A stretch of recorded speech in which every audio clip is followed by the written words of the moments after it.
Bolero पलटी होऊन एका युवकाचा मृत्यू, एक गंभीर. तांदुळवाडीजवळ घडला अपघात. उपचारासाठी संभाजीनगरला नेत असताना झाला मृत्यू.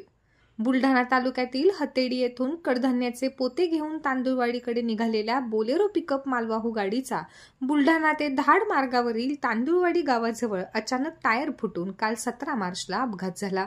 अपघातामध्ये बोलेरो गाडी पलटी होऊन मागे पोत्यावर बसलेले 2 युवक नसीम शेख वय वर्षे 25 राहणार देऊळघाट तसेच संतोष तायडे वय वर्षे 30 राहणार हतेडी हे फेकले जाऊन दोघांना गंभीर स्वरूपाची दुखापत झाली.